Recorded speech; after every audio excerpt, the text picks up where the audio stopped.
It is Vikings-Packers week 1. It feels weird because there's been no preseason games. And, of course, Danielle Hunter is going to be out for at least 3 weeks, and that was a buzzkill for Vikings fans. But it is Vikings-Packers week, and so we welcome in our friend Rob Demovsky from ESPN.com. He's covered the Packers since 1997.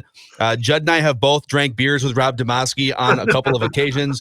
And, Rob, thanks for joining us here on Purple Daily. We're just going to ask you questions through the lens of Vikings fans, starting with how cooked is Aaron Rodgers? Like super cooked?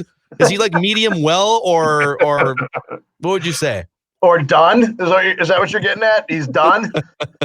Dude, he was Phil, I don't care what he says. He was not happy that they picked Jordan Love in the draft. Like, I mean, he can say what he wants, but there's no way he was. The closest he got to admitting it was that he was surprised. Yeah. But the weird thing is, and you guys know him a little bit, right? He holds a little bit of a grudge. I honestly thought he would come in like super grumpy and, just kind of a pain in the, what? He's been unbelievable. Like, there are people who said it's the happiest he's been. He's been jovial with us. He's been like on the field, goofing around, having a good time, but also getting his work done. And after a few early interceptions the first couple of days, he's looked as good as he ever has, which is, I don't know what that says about, where his mindset is based on everything that happened in the offseason. But he sure seems to me like he's pretty dialed in. Rob, do you know, just from talking to people inside, this division to me is not that good. And the Packers had this just great opportunity to grab some help and to win now and to I think if they had done things right, make themselves the clear-cut favorite in the division in 2020. Yeah. From talking to people, do you know why they passed on that and sort of went really big picture future? So a couple of things, Judd. One, I remember a conversation that I had with Brian Gutekunst, the general manager, at his first combine after he got the job. And one of the things I said to him was, doesn't matter what you do you realize that your legacy will be based on whether you can find the next franchise quarterback? Because Ron Wolf did it with Favre, Ted did it with Rodgers. And he looked at me and he said, yes, I'm not thinking about that at this moment, but ultimately I realize that. And then here we were 2 years later, he ends up taking what he thinks is the franchise quarterback. The one thing is they obviously thought their receivers were better than everybody did. And there's two reasons that suggest that. They fired the receivers coach, okay? When you fire a position coach, what does that tell you? That tells you that they thought they didn't get out of those players what they thought they should have gotten. And two, other than the top of the receiver board, and I know that they loved the guy that the Vikings took, Jefferson. That was, if they were going to try to move up into the early 20s, it was going to be for him. And once the Vikings took him, that was obviously off the board. But they didn't think that this receiver group was top to bottom as good as everybody else did. And a third thing, and they'll never come right out and say this, but as hard as Rodgers is on receivers, and we know that he is based on his, how he's either dismissed guys early on or hasn't given them chances, that I wonder if the thinking is, how can we waste a high first-round pick or a first-round pick at all on a receiver when there's a chance the quarterback won't like him and won't throw to him? Yeah, that's. I mean, that is an interesting angle. I think one thing that gets talked about here a lot, Rob, is that relationship between Matt LaFleur and Aaron Rodgers must be on ice right now, based on the way they handled the draft. To what degree is that true or not? And how would you characterize the relationship between those two guys? Yeah, I think LaFleur has smartly done everything he could to make it clear that it was a Brian Gutekunst pick while not, trashing the pick itself. Like, obviously, he said the right things, but he's also made it known that, look, this is Brian's job is to think long-term. My job is to think short-term. So, he smartly did that because, look, if Aaron Rodgers walked into his office the first time they were allowed in the building and said, "Hey, Matt, why did you take a quarterback?" LaFleur's got to say, "Hey, wasn't my pick." He has to just to keep Rodgers, on board. But look, a year ago at this time, we were all wondering, right, how those two would get along after the way the McCarthy-Rodgers relationship deteriorated. And it went better than anybody could have imagined. And look, we all know that the reason LaFleur was hired was because he's a quarterback guy. He could get Rodgers back to an MVP level, and his ties to this newfangled, offense that everybody's in love with, the Shanahan-McVay system. But what I think either underappreciated or unnoticed, even when they hired him, was how good he could be at getting the best player to buy in. And that's what Rodgers did. His buy-in was there. I mean, his leadership was as good as I've ever seen it in terms of attitude and all that. Now, did he have a great statistical season? No. Did he play great? Did he struggle with the offense a little bit? Yes. But when those guys in the locker room saw that he was bought in, and Zadarius Smith, who's this outgoing guy that they brought into the room, saw that from Rodgers, Zadarius got the defense to buy in, and it was really a harmonious locker room and a harmonious relationship between players and coaches, more so than I've seen in the last, several years around here. Does the fact that Love did not grab the backup job immediately concern people, or is that just seen as part of the maturation process in a league where getting to know a professional offense is not an easy thing, Demo? Well, and especially with no offseason, no OTAs. Right. I mean, I know we all hate that stuff and think it's probably meaningless, but I think for a quarterback, it probably is. A rookie quarterback, it has to be. But I will tell you this, Love struggled. I mean, his accuracy was not very good.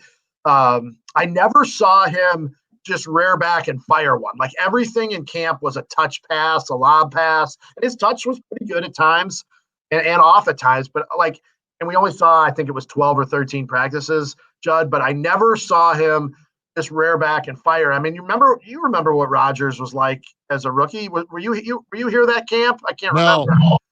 I was not. He was firing it all over the place. Now, was it always on target? No. But the one thing you noticed right away was the arm strength. And with Love, it's probably in there somewhere, but the mental aspect of it didn't allow him to come out firing. And really, we won't see that again probably till next summer. Rob, do you think it's 2020 or 23 the year that Rodgers wears a Vikings uniform? I'll go somewhere in between. Look, I think he's obviously going to play this year, and I think he'll play next year. When you look at the contract that Kenny Clark signed this offseason, the $70 million extension, his salary cap figure in 2022 skyrockets to I want to say $26 million. Rodgers' salary cap number that year is $39 million. So I'm not very good at math, but that's a lot of millions in two guys. And I don't know what the cap's going to look like then, but it sure looks like that would be an opportunity anyway for them to move on for that deal. So you're looking at 2 more years probably minimum. But what if Rodgers goes out and plays at MVP level for the next couple of years? Does it end up being the Jimmy Garoppolo with Brady, and they end up trading Love like the Patriots traded Garoppolo? So let me ask you this about just in terms of Rodgers. Let's say he has 3 or 4, however many years left he has. Whatever you think about his legacy right now compared to what you would think if he won even one more Super Bowl, what is that jump for you? It's funny, Phil, because Favre is treated as an absolute god, right? I mean, here, you guys know that. Mm-hmm. He won the same number of Super Bowls as Rodgers has won so far. Now, he did go to a second one. I don't know if it was that they were so bad here for so long that what Favre did was, just glorified.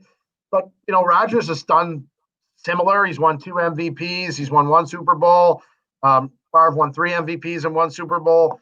For whatever reason, his legacy just doesn't seem to be as cemented as Favre's was, even after he went and played for the Jets and the Vikings. So I don't know. I have a hard time trying to figure out how you view Rodgers' success. I mean, there's the argument they didn't do enough to give him more opportunities. The flip side argument is, did he do enough for himself?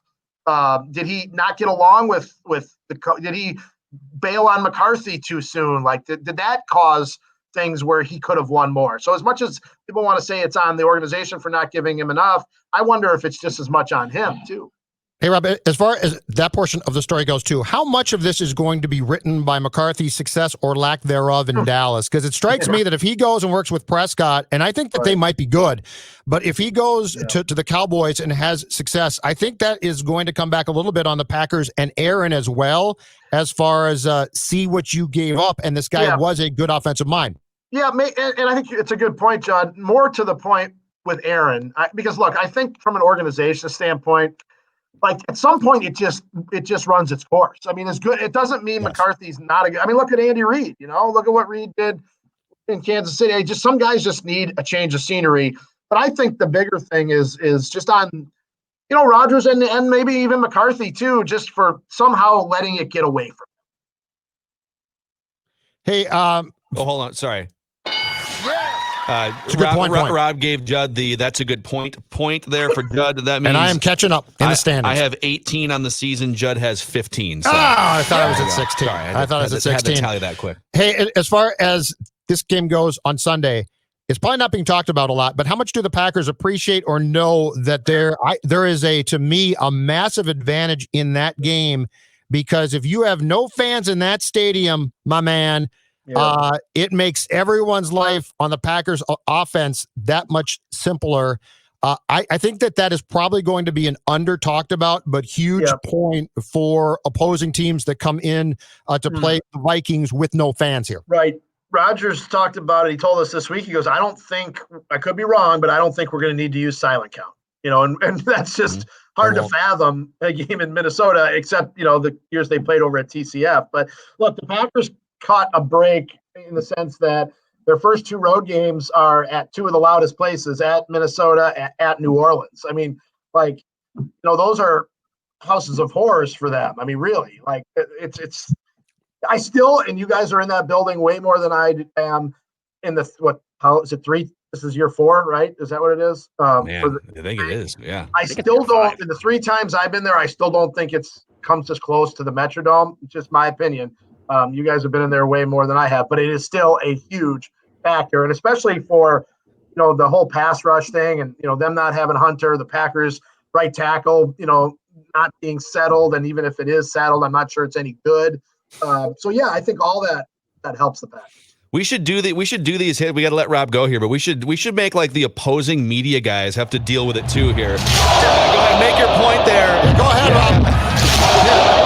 I remember sitting next to you guys, not in the press box, right next to you in the Metrodome, and not even be able to hear a word you're saying. That is Rob Demovsky, ESPN.com Packers reporter. He's been covering the team since the late 1990s and always brings great insight. We appreciate it, and we'll probably catch up with you, right around bye week when these 2 teams fired up again, man. I can't wait, guys. We'll be seeing you. All right, and that's a wrap on this episode of Purple Daily. Thanks for hanging out with us.